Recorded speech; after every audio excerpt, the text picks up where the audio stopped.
So how long have bees been around? A long time. Honeybees, nearly identical to the species that we know today, have been found preserved in amber that has been dated back 65 million years. Amber is this tree sap that insects get trapped in, and it just preserves them incredibly intact over many eons. Related species have been found that date back over 100 million years. Bees and flowering plants have a long history together.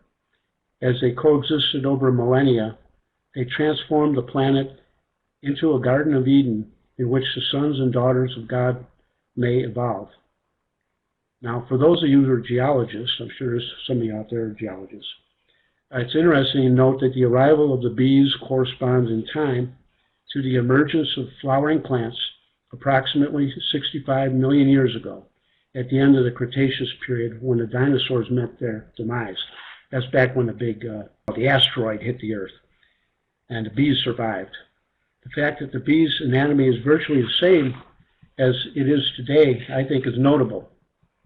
Since bees have been around so long with very little change, it's my conclusion that nature got it right the first time, and that they're an example of a nearly perfect genetic design and would support the idea that they have a divine origin.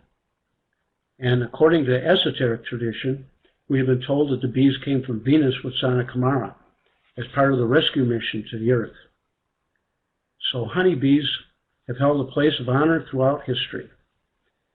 Hippocrates, the father of medicine, he used bee sting therapy to treat arthritis in ancient Greece, so that's where that got started.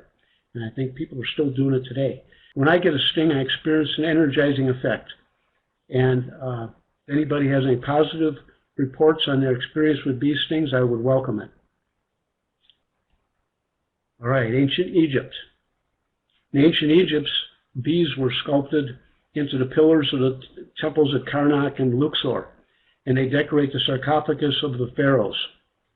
And according to a researcher, Andrew Goff, he's an archaeological researcher, the pharaohs held the office of beekeeper and sealer of the honey.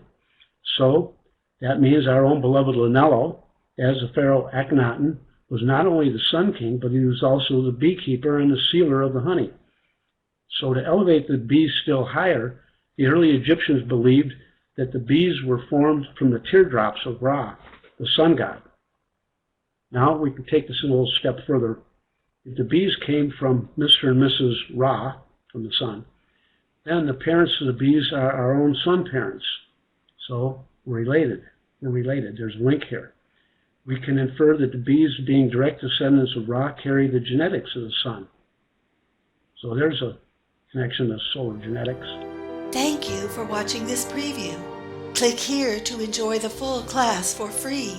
And check out more previews of our Meru University classes in this playlist.